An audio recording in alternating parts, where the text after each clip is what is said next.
2017 रोजी सोशल मीडियाच्या माध्यमातून आपल्या सर्वांशी संवाद साधत आहे। महाराष्ट्रात सतत दुष्काळ पडत असल्यामुळे महाराष्ट्रातील तमाम शेतकरी बंधूंनी व नेत्यांनी सीएम साहेबांकडे कर्जमाफीचा आग्रह धरला, परंतु सीएम साहेबांनी अभ्यास चालू आहे म्हणत वेळ काढूपणा केला आणि सरते शेवटी कर्जमाफी होणार नाही असा विद्रोही निर्णय घेतला।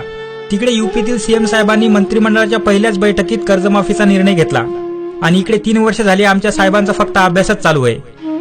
यूपीमध्ये 2008, 2012, 2017 सलग 3 वेळा कर्जमाफी देण्यात आली। 3 वेळा कर्जमाफी देऊनही यूपी सरकारवर फक्त 2 लाख कोटींचं कर्ज आहे, परंतु महाराष्ट्र सरकारवर 3,56,000 कोटींचं कर्ज आहे। महाराष्ट्र सरकारने तर एकदाच कर्जमाफी दिली होती, ती पण अवघी 7,000 कोटी। तरीही महाराष्ट्र सरकारवर 3,56,000 कोटींचे कर्ज आहे। सरकारवर कर्ज आहे याचा अर्थ महाराष्ट्रातील प्रत्येक नागरिकावर कर्ज आहे। महाराष्ट्रात फक्त शेतकरी कर्जबाजारी नाही, येथे प्रत्येक नागरिकाच्या डोक्यावर 33,000 रुपयाचे कर्ज आहे। महाराष्ट्रात जन्माला येणारं बाळ सुद्धा डोक्यावर कर्ज घेऊन जन्माला येत आहे। इकडे काय दुनियादारी चालू आहे त्याची त्याला तीळ मात्रही खबर नाही, तरीही त्या बाळाच्या डोक्यावर 33,000 रुपयाचं कर्ज आहे। जर एखाद्या कुटुंबात 5 सदस्य असतील तर 5 गुणिले 33,000 बरोबर 1,65,000 म्हणजे त्या कुटुंबाच्या डोक्यावर 1.5 लाख रुपयांचं कर्ज आहे। त्यातील 1.5 रुपयाही त्याच्या वाट्याला आला नाही, तरीही ते त्या कर्जाचे भागीदार आहेत। महाराष्ट्रातील तरुण पिढी काय झोपा काढत आहे का? IPL, व्हॉट्सअप, फेसबुक यांच्या पलीकडे काही सुचत नाही का? राज्यकर्ते आज महाराष्ट्राला कुठे घेऊन जात आहेत याची खबरबाज आहे कुणाला? विकासाच्या नावाखाली वर्ल्ड बँकेकडून कर्ज घेतले जाते। कुणाचा विकास केला जातो? ग्रामपंचायतमध्ये बसलेल्या सदस्यापासून ते मंत्रालयात बसलेल्या मंत्र्यांचा विकास केला जातो। स्वातंत्र्य मिळून 70 वर्ष झाले तरी चांगले रस्ते, मुबलक पाणी, 24 तास वीज हे 3च मुद्दे घेऊन तुम्ही निवडणुका लढवता आणि कामे करायची वेळ आली की गांजर देऊन बाजूला होता। तुम्ही फक्त राजकारणच करू शकता, तुमच्याकडून समाजकारणाची अपेक्षा नाहीच। तरुणांनो जागे व्हा, हे राज्यकर्ते विकासाच्या नावाखाली कर्ज काढून काढून एक दिवस महाराष्ट्र विकून टाकतील।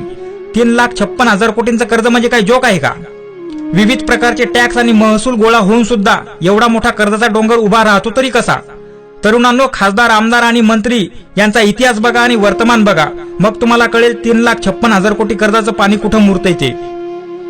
30-35 हजारासाठी आमचा शेतकरी आत्महत्या करतो आणि इकडे 3,56,000 कोटींचं कर्ज असून सुद्धा एकही खासदार, आमदार, मंत्री, संत्री आत्महत्या करीत नाही। यांना कोणालाच विषयाची गंभीरता नाही। अहो, इथं शेतकऱ्यांची मुलं मुली आत्महत्या करीत आहेत। लातूरमध्ये घडलेली घटना आठवल्यावर अंगावर काटा उभा राहतो। तुमच्या नाकर्तेपणामुळे शेतकऱ्यांची मुलं मुली आत्महत्या करीत आहेत। किती दुर्दैव म्हणावे लागेल आम्हाला महाराष्ट्रात जन्मल्याचं। आपल्या तरुण मुलीचा मृतदेह बघून त्या शेतकरी आईवडिलांचा आकांत गगनात मावेनासा झाला होता।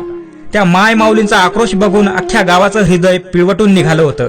तिथे जमलेल्या प्रत्येक आई बहिणींचे डोळे भरून येत होते आणि आपसुकच दाटलेल्या हुंदक्यांना वाट मोकळी होऊन अख्खा गाव शोकाकुल सागरात न्हाऊन निघाला होता आणि आमचा राज्यकर्ता इकडे AC रूम मध्ये झोपा काढत होता।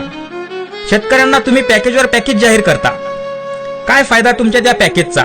आकाशातून गारा पडतात तेव्हा त्या भल्या मोठ्या आकाराच्या असतात, परंतु जमिनीचा पृष्ठभाग गाठेपर्यंत त्या गारांना हवा लागून लागून त्या शेंगदाण्याच्या आकारात जमिनीवर पडतात। तसंच तुमच्या पॅकेजचं आहे। घोषणा तर हजारो कोटी रुपयांच्या होतात, परंतु त्याचा शेतकऱ्यांना काहीच फायदा होत नाही। त्या पॅकेजला भ्रष्टाचाराची हवा लागून लागून शेतकऱ्यांच्या हाती अवघे 40-50 रुपयांचे चेक्स पडतात। आता तर तुम्ही अशी घोषणा केली की आम्ही शेतकऱ्यांना खते, बियाणे, कीटकनाशके, मजुरी मोफत पुरवणार आहोत। म्हणजे तुम्ही शेतकऱ्यांना पुन्हा रांगेत उभे करणार? नोटबंदीच्या रांगा लावून हौस भागली नाही का? एवढा खटाटोप केल्यापेक्षा शेतकऱ्यांच्या अकाउंटला रक्कम डायरेक्ट ट्रान्सफर करा ना। तुम्हाला साधं तूर खरेदीचं नियोजन करता आलं नाही। शेतकरी तिकडे बाजार समित्यामध्ये 15-15 दिवस मुक्कामाला आहे। तुम्ही आम्हाला पोकळ आश्वासन देता, कर्जमाफी नाही तर कर्जमुक्ती करू म्हणता।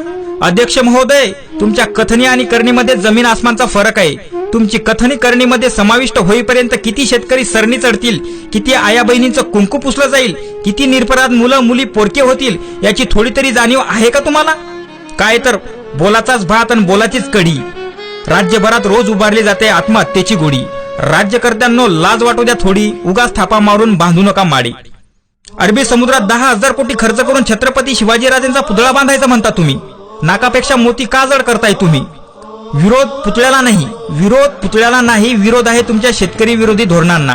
इकडे जिवंत शेतकरी मरणासन्न होऊन पुतळे होऊन पडले आहेत आणि तुम्ही तिकडे छत्रपती राजांचा पुतळा बांधायला निघालात। आज आमचे छत्रपती राजा असते तर आमच्यावर अशी वेळ कधीच आली नसती।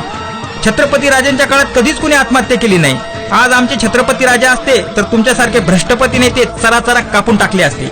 राज्यकर्ते कसे असावे, राजकारण कसे असावे हे राजांच्या शिवचरित्रातून शिकून घ्या। शिवचरित्र तुम्हाला काय ढेकळ कळणार आहे का? येथे घटनेनेच अंगठे बहादरांना राज्य करण्याची मुभा दिली आहे। येथे आम्हाला साधा चपराशी व्हायला 12वीच्या आठ आहे, पण राज्य करताना खुली सूट आहे. यामध्ये काहीच बदल व्हायला नको. आमच्या छत्रपती राजांनी 400 वर्षापूर्वी बांधलेले गड किल्ले आजही पाय घट्ट रोवून उभे आहेत आणि तुम्ही काल बांधलेले रस्ते पुराच्या पाण्यात वाहून जातात. हाच आहे का तुमचा पारदर्शकपणा? आमच्या राजांचा काळ कधी परत येईल देवच जाणो. आमचा शेतकरी वर्ग खूप भाबडा आहे. त्याला वाटतंय देव कोपलाय म्हणून दुष्काळ पडतोय. देव कोपलाय म्हणून नाही तर राज्यकर्ता झोपलाय म्हणून दुष्काळ पडतोय.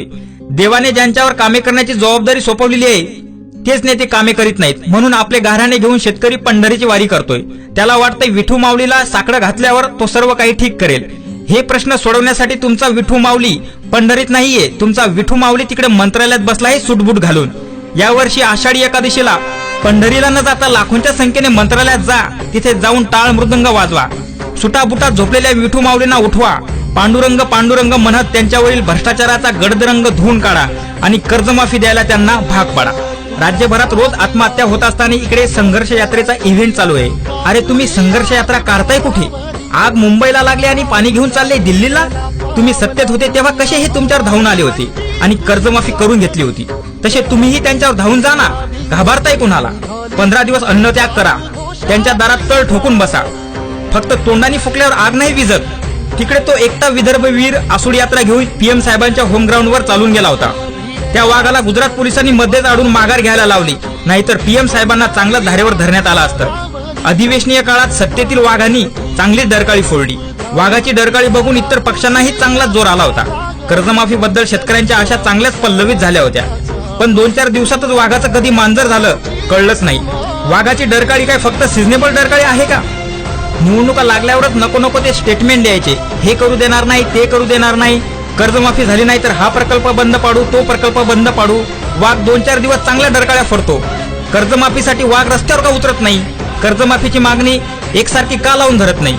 याच्यावरून हे सिद्ध होते की यांना शेतकऱ्यांशी काही देणं घेणं नाही. यांना फक्त यांची राजकीय पोळी भाजून घ्यायची आहे. सीएम साहेब म्हणतात आम्ही 25 लाख शेतकऱ्यांशी संवाद यात्रा करू. सीएम साहेब, आत्महत्याग्रस्त कुटुंबातील मुला मुलीसोबत संवाद यात्रा करा. तुम्ही तुमच्याशी काय संवाद होईल ते कळेलच तुम्हाला. 2.5 वर्ष तुम्ही शेतकऱ्यांचा अभ्यास केला, आता पुढील 2.5 वर्ष शेतकऱ्यांशी संवाद करा आणि शेतकऱ्यांना म्हणावा हा तसेच मरा. सीएम साहेब, तुम्ही फक्त अभ्यास आणि संवादच करत राहा.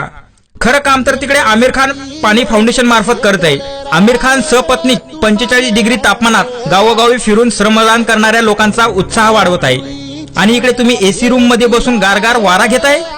आमिर खान यांनी असुरक्षतेविषयी एक स्टेटमेंट काय दिलं होतं, अख्ख्या देशात त्यांच्या विरोधात रान पेटून उठलं होतं.